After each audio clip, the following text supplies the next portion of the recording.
ফেনীর দাগনভূঞা উপজেলার রাজাপুরের এই খামার থেকে সম্প্রতি ১৩টি শাহিওয়াল জাতের গরু নিয়ে যায় একদল ডাকাত। খামার মালিক ও স্থানীয়রা জানান, গভীর রাতে খামারে ঢুকে পাহারাদারদের হাত পা বেঁধে অস্ত্র ঠেকিয়ে করা হয় এই ডাকাতি। ফজরের নামাজের পরে মসজিদের পাশেই ৩টা গরু দেখতে পাই, যে গরুগুলো আমাদেরই দেখে আমরা চিনছি। চেনার পরে আমরা এটার গরুগুলো নিয়ে যখন খামারে আসি, খামারে আসার পরে দেখি পুরো খামারই ফাঁকা এবং আমার ২ জন কর্মচারী ওদেরকে বাঁধিয়ে রাখছে উপট করেও পাশে।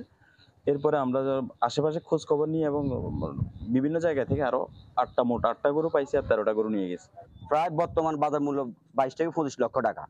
এখন তো আমরা প্রায় নিঃস্ব, এখন আমাদের আর কিছুই নেই, আমাদের এখন দাঁড় দেন, আমরা এখন শেষ। প্রশাসন যদি রাতে ডিউটিটা ঠিকমতো করতো তাহলে তো আমাদের এই দুর্ঘটনা ঘটতো না। সরকারের কাছে আকুল আবেদন যেন আমরা খামারিরা নিঃস্ব না হই, ওই ধরনের কোনো ব্যবস্থা যেন গ্রহণ করে। নগদের কাছে সব গ্রাহকই প্রিয়, তাই তো সারা দেশে ক্যাশ আউট চার্জ সবচেয়ে কম। জেলা প্রাণী সম্পদ অধিদপ্তরের তথ্য মতে জেলায় ৬টি উপজেলায় গেল ১ বছরে ৪৯টি গরু চুরির ঘটনা ঘটেছে। আমাদের খামারিরা ক্ষতির সম্মুখীন না হয় সে লক্ষ্যে কিন্তু আমরা প্রশাসনের পক্ষ থেকে সবাইকে নিয়ে কিন্তু আমরা এগুলো করেছি, মানে এগুলো নিয়ে আমরা মিটিং করেছি, তাদেরকে পরামর্শ দিয়েছি।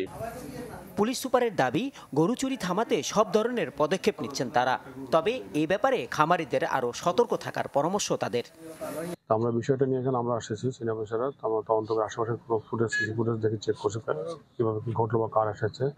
আমরা তদন্ত করে দেখি, চেষ্টা করে দেখছি যে দেখি দ্রুত এটা বাকি উদ্ধার করার কোনো ব্যবস্থা করব।